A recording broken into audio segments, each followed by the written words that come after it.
Hello दोस्तों, नमस्कार। स्वागत है आपका परीक्षा एजुकेशन क्लासेस के यूट्यूब चैनल पर। देखिए, उत्तर प्रदेश में आंगनबाड़ी के 52,000 जो पद हैं उनके लिए भर्ती प्रक्रिया जो है शुरू हो चुकी है लगभग।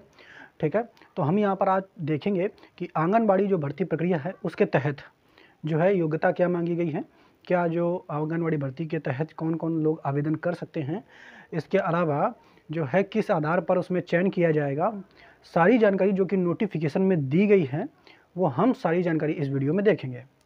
तो सबसे पहले जो है हम लोग क्या करते हैं, इसका जो नोटिफिकेशन दिया गया है वो हम डिस्क्रिप्शन में लिंक दे देते हैं, वहाँ से आप जा कर के डाउनलोड कर लेंगे और सारा जो है 15, 16, 17 पेज का PDF है, आप वहाँ से डिटेल में पढ़ सकते हैं।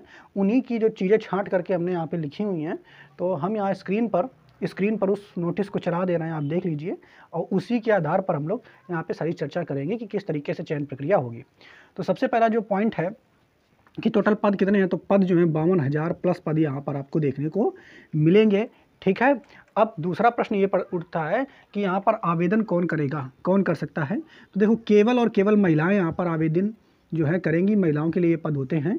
ठीक है, तो वही केवल आवेदन कर सकती हैं। अब कौन सी महिलाएं जो है आवेदन कर सकती हैं, तो सबसे पहले आप ये देखेंगे कि यहाँ पर जो महिलाएँ हैं उनकी आयु जिनकी 18 से 35 साल के बीच होनी चाहिए वो आवेदन कर सकती हैं।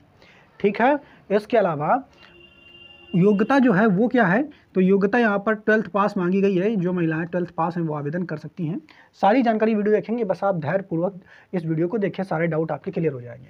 तो सबसे पहले चयन किस तरीके से किया जाएगा, तो पहले ये देखिए कि जो महिलाएं, ठीक है, टोटल अगर 52,000 पद हैं तो आंगनबाड़ी में जो महिलाएं सहायिका के पदों से पहले से कार्य कर रही थी उनके लिए 50% पदों पर पहले उनका चयन किया जाएगा। ठीक है, साथ ही साथ उन महिलाओं का जो पहले से काम कर रही हैं वो आपका जो ग्राम है, ग्राम पंचायत या फिर शहर में वार्ड जो होंगे, तो अगर 5 साल से वो सेवा कर रही हैं तो पहले उनकी प्राथमिकता दी जाएगी। उनका चयन पहले 50% उनके पद रिजर्व हैं, उनका चयन किया जाएगा। उसमें भी कि उन महिलाओं का चयन किया जाएगा जो 12th पास हो, साथ ही साथ उनकी अधिकतम आयु 50 वर्ष पूरी ना हुई हो, तो उन्हीं का चयन किया जाएगा। और एक चीज़ और देखी जाएगी कि 5 सालों में ये जो महिलाएं हैं जो कार्य कर रही हैं, इन्होंने अच्छे से काम किया हो। जैसे अगर ज़्यादातर जो छुट्टियां मारी हैं या काम सही से नहीं किए तो उनका चयन यहाँ पे नहीं किया जाएगा। जैसे एक बार में अगर आपने 2-3 महीने की छुट्टी ले ली है तो उनका चयन यहाँ पे उनका नहीं किया जाएगा। उसके बाद जो पद बचेंगे तब सामान्य महिलाओं के लिए उसी ग्राम या फिर वार्ड की जो महिलाएँ हैं, शहरों में वार्ड होते हैं, तो उन महिलाओं के लिए जो है फिर उनका चयन किया जाएगा बचे हुए पदों पर। ठीक है, और अगर यहाँ पर नहीं 50% हो पाते हैं तो फिर इसी में से उनका भरा जाएगा उनके पदों को। तो सामान्य महिलाओं के लिए ये बाद में किया जाएगा। तो सामान्य महिलाओं के लिए क्या है कि जिस ग्राम में आप रहती हैं तो उसी ग्राम की महिला आप हों और साथ ही साथ या उसी वार्ड की आप महिला हो तो आपका चयन किया जाएगा। ठीक है, योग्यता आपकी 12th पास यहाँ पे रखी गई है, पहले 10th पास थी, लेकिन अब की जो नया नोटिफिकेशन आया है उसमें 12th पास योग्यता रखी गई है। वरीयता किसको दी जाएगी, अब यहाँ पे भी ध्यान दीजिए कि यहाँ पे जो सामान्य महिलाएं चुनी गई हैं इसमें वरीयता किसको मिलेगा, तो वरीयता अगर उसी ग्राम या वार्ड की अगर कोई महिला है जो कि गरीबी रेखा से नीचे वाली महिला है, ठीक है, और साथ ही साथ उसको वरीयता मिलेगी। और अगर वो महिला जो है उस विधवा तो उसको सबसे ज़्यादा वरीयता दी जाएगी। तलाकशुदा है तो फिर उसकी वरीयता आएगी, यानी सबसे ज़्यादा वरीयता पे ये रहेगी विधवा वाली, जो गरीबी रेखा से नीचे वाली। फिर गरीबी रेखा से नीचे वाली जो तलाकशुदा है उसको वरीयता दी जाएगी, और फिर उसके बाद गरीबी रेखा से ऊपर जो महिला है अगर विधवा है तो उनको वरीयता पे रखा जाएगा। अब बाद में फिर सामान्य महिलाएँ आएंगी। ठीक है, इतनी बात आपको समझ में आ गई होगी। अभी हम ये देखेंगे कि इसका चयन किस तरीके से करेंगे, मेरिट वगैरह कैसे बनेगी, आगे देखेंगे। प्रमाण पत्रों की अगर बात कर लें तो यहाँ पर आपको पास, क्योंकि योग्यता न्यूनतम 12th मांगी गई है तो 10th और 12th की मार्कशीट आपके पास होनी चाहिए। जो आपकी एज काउंट की जाएगी वो 10th की मार्कशीट में जितनी एज है उसी के आधार पर आपकी एज काउंट की जाएगी। 12th की मार्कशीट होनी चाहिए, अगर ग्रेजुएशन किया है तो ग्रेजुएशन की मार्कशीट भी आपके पास होनी चाहिए। उसके अलावा आय, जाति और निवास, ये तीनों जो हैं आपके पास 6 महीने से पुराने नहीं होने चाहिए, नए होने चाहिए, और साथ ही साथ ऐसे होने चाहिए जो कंप्यूटर पर चढ़े हों, ठीक है, वेबसाइट पर चढ़े हों।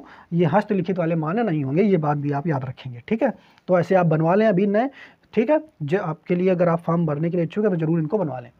अब आवेदन जो है ये कैसे मांगे जाएंगे, तो अभी भर्ती प्रक्रिया में अभी इसका ऑनलाइन आवेदन शुरू नहीं हुआ है, लेकिन आज वेबसाइट में नोटिफिकेशन जो है पब्लिश किया गया था 21 को, तो अब इसके आवेदन जो है 3 से 4 दिनों में आपको देखने को जरूर ऑनलाइन में देखने को मिल जाएंगे। जैसे ही ऑनलाइन देखने को मिल जाएंगे कि तो आवेदन कैसे करना है उसके लिए हम वीडियो एक प्रॉपर बना देंगे। अब भर्ती जो है किस आधार पे होगी, तो कोई परीक्षा वगैरह नहीं होनी है, मेरिट बेस पे भर्ती होगी। अब मेरिट किस तरीके से बनेगी हम लोग ये समझते हैं यहाँ पे। तो देखेंगे, अगर आपके 10th 12th या ग्रेजुएशन के आधार पर मेरिट बनेगी। तो 3 प्रकार के पद हैं, उसमें मिनिमम जो है 12th के हिसाब से बनेगी। तो 10th और 12th और ग्रेजुएशन के नंबरों को जोड़ करके बनेगा। ठीक, तो अभी यहाँ पर देखते हैं, मान लो अगर 10th और 12th को कैसे जोड़ करके बनेगा। तो अगर मान लेते हैं आपके पास 10th में 70% मार्क्स हैं, तो अगर आप 70% मार्क हैं तो 10वीं आपको 10 से भाग लगाना है, तो 7 मार्क्स आ जाएंगे। ठीक है, 7 अंक आपको दिए जाएंगे। 12वीं में अगर 60% है तो 60 में आप 10 का भाग लगा देंगे तो 6 अंक आपको दिए जाएंगे। तो ऐसे आपको जोड़ा जाएगा और जोड़ करके जितना बनेगा 13 अंक आपको मिले। और वैसे ग्रेजुएशन का जोड़ करके जो जितने अंक मिलेंगे, तो जिसके अंक ज़्यादा होंगे उसको वरीयता दी जाएगी, उसका चयन किया जाएगा। ठीक है, लेकिन अगर कभी ऐसा हो जाता है कि 2 महिलाएं समान अंक वाली हैं, तब किसका चयन किया जाए, तो जिसकी एज ज़्यादा होगी उसका चयन किया जाएगा।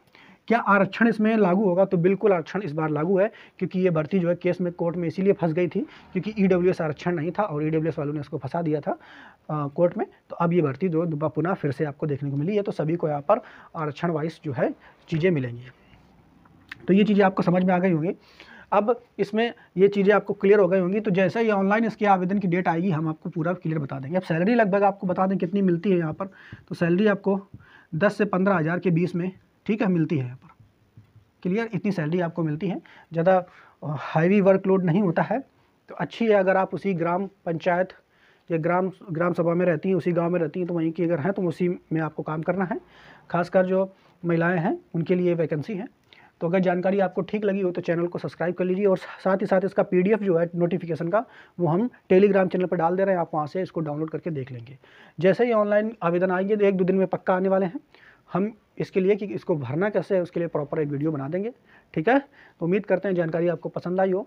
तो ऐसे ही भर्ती से जुड़ी हुई बहुत सारी जानकारियाँ और साथ ही साथ करंट अफेयर GK के लिए इस चैनल को सब्सक्राइब कर लीजिए अगर आप तैयारी करते हैं। ठीक है, ओके, धन्यवाद, जय हिंद।